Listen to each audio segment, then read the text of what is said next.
Hello, and welcome to the Writing Gals Trope Talk. I'm Victorine, I'm Michelle. and today we're going to talk about Cinderella as a trope as well as a story retelling. Yes. So, what do you think the difference is, Michelle?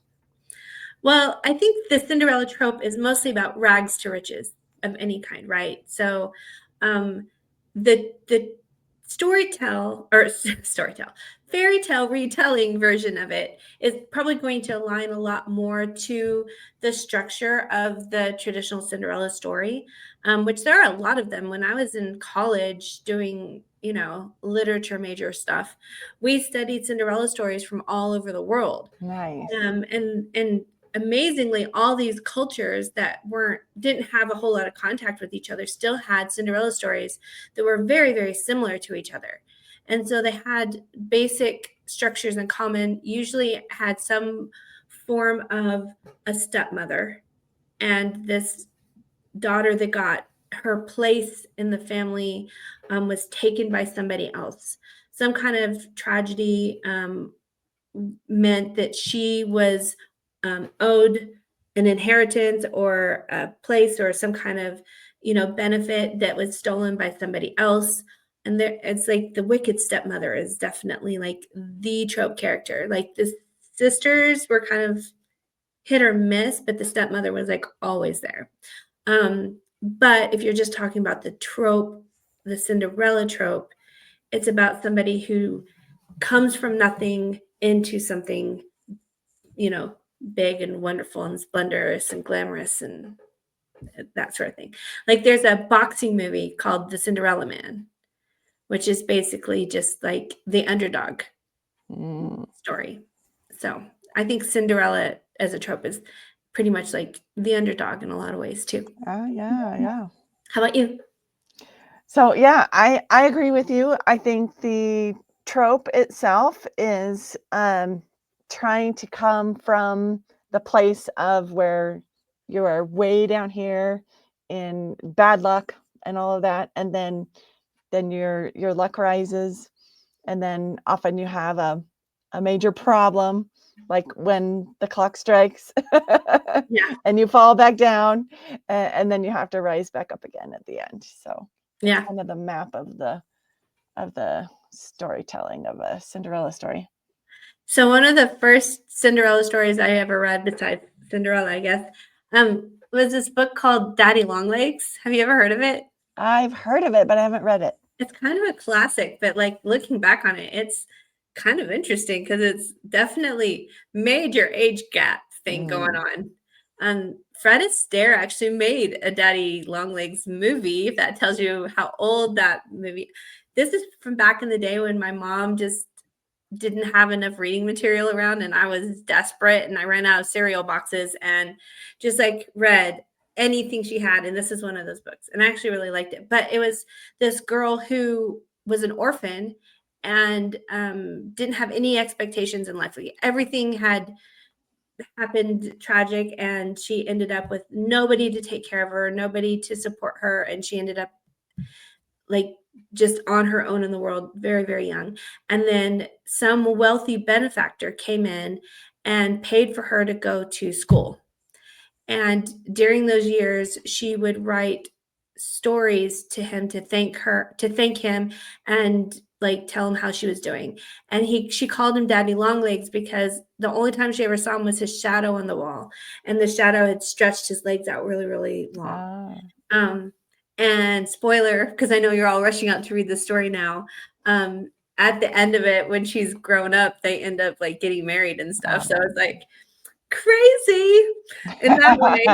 But it was definitely, I think that the Cinderella story trope helps to have a benefactor kind of person in it. Like if it was just about them rising to the top, kind of like in the boxing story, Cinderella Man, sure people are helping him, but it's his story. And in the context of a romance, how does the Cinderella trope for that character work in the context of the romance, right? Mm. And so your love interest needs to be that person that's already at the top somehow. and is going to like help pull them up out of misfortune and find a better life. Does that sound like it works to you? That works. But if we're talking about kind of the line that's blurred between the trope and the fairy tale retelling, I still think the same character archetypes that you have in the fairy tale work really well just in the Cinderella trope itself. So maybe you don't call this character the stepmother, but it is a character who is basically keeping them down, has their boot on their face in a lot of ways, is somehow working things behind the scenes to bring that person down and hold them down. Yeah. So yeah. That makes me think. There's this Chinese drama called, oh my goodness, I'm gonna have a problem now. Fake it till you make it. Ah. And the actor in that is Elvis Hahn, which I hadn't seen any of his dramas before, and he's not only good looking, but he's like a very good actor, and he needs to be in more stuff soon. But it's kind of a Cinderella trope where she is really, really, really poor and trying to make it in Beijing, in the business world, where it's very, very, very competitive, and she doesn't have any family support, and like she finds herself in this job that like people are working against her. She can't get the promotion. She can't be successful. All of her efforts are like working against her. And then this other male character comes in, and he's in the same world, but he's in a lot better position than she is. And he's overcome a lot of things and made a lot of connections and got a lot of know-how. And so he comes in and he starts showing her the ropes and showing her all the things that she should be doing and helping her to make the connections and supporting her kind of behind the scenes sometimes, but also directly so that she knows that, but in a way that still allows her to be the one that accomplishes the thing. Mm. And I think that that's important, is that if you have a character like your love interest who is helping them, that they don't do it in such a way that the victory is theirs. Yeah. You know what I mean?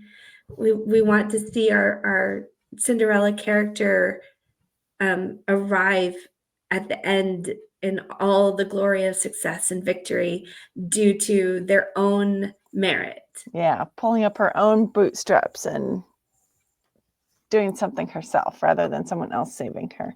Yeah, and I think it's a twist on the Cinderella fairy tale, because in that one, the fairy godmother does everything. Yeah.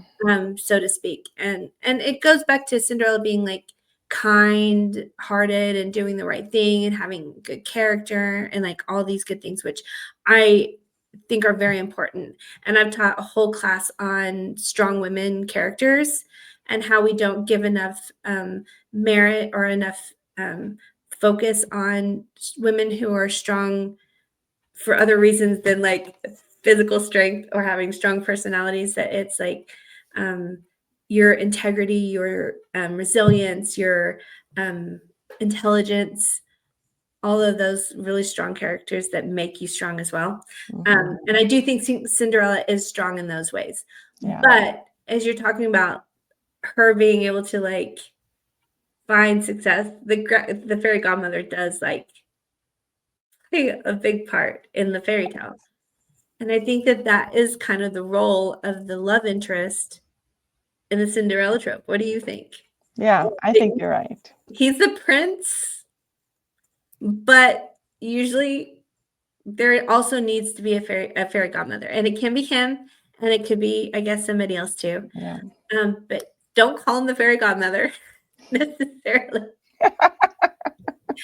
Like maybe someday when your work is gone down as one of the greatest literary achievements of the 21st century, then somebody will be like, oh, clearly this character was a fairy godmother in this Cinderella story.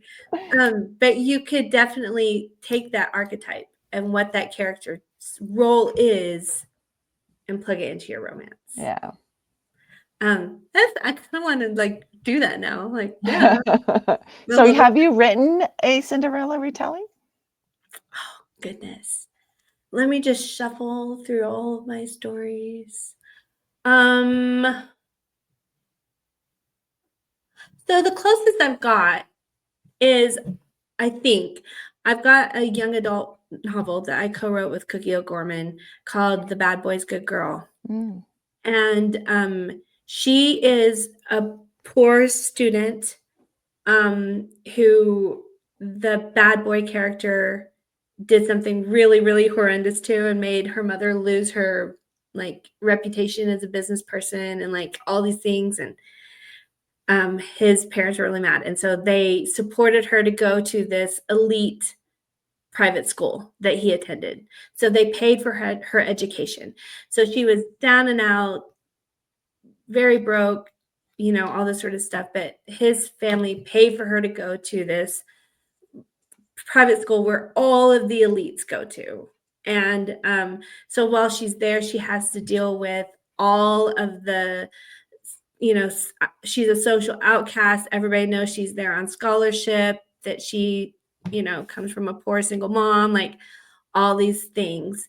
And she definitely like rises to where she proves that she deserves to be there getting this top level education and that she has things that she has to offer, and she comes through with her Cinderella qualities of her kindness and her willingness to be resilient against the odds, so that is probably my Cinderella story. And by the end, she has so impressed him that he does everything he can to make sure that she doesn't face any significant obstacles if he can possibly remove them. And usually they're people. So he's Nice. kind of like the protector kind of thing, and like making some things happen behind the scenes. But yeah, since he loves her being capable and strong and talented, he never does anything to diminish that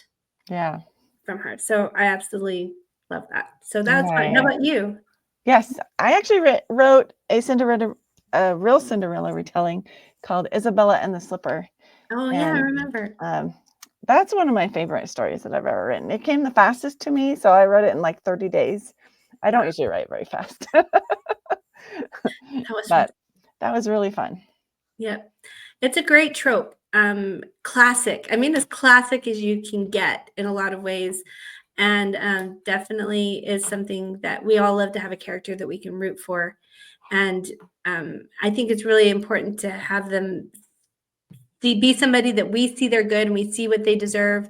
And we want them to have all the best things, but they just have like misfortune and obstacles and tragedies and everything working against them. And so again, it's that like underdog, sort of thing where you're rooting for them no matter what. And as soon as you can make readers root for your character, you've got them. Like if you're trying to decide like how do I keep readers invested in a story, that's how you do that. You make them root for your character. And a Cinderella trope definitely is a great way to make that happen. Absolutely. So what are we talking about next week? Next week, we're going to talk about secret identity. I love me some secret identity tropes. Me Love too. it so I've much. written one. Have you written one? I have. I've Nice. written a few of them actually. Nice. Yeah, so it's gonna be fun to talk about. I'm excited. Yeah. So back to Cinderella. We'd love to hear in the comments if you enjoy this trope, if you've thought of some that we didn't think of. So tell us about those, either Cinderella retellings or the Cinderella trope itself. And while you're down there, be sure and check out the links for our academy, so that you can, go explore all the classes we have over there available for the amazing price of $9.95 a month or $99 for a whole year, which is a good savings there. And give yourself 2025 is coming up soon. So you can have a whole year of amazing classes at your fingertips. That would be a great Christmas present. So put I it on your Christmas I list. agree. Just tell somebody who's like, "What do you want? You're so hard to shop for." Yes. It's not me. I'm so easy to shop. But Be like, yeah, I really want the Writing Girls Academy for 2025. Yes. That would be a great present. All right, be sure and subscribe too. We'd love to have you guys around for the long haul because we have a lot of tropes to go. And just tell us if there's a trope you want us to focus on. Yes. All right. We'll see you next week. Bye.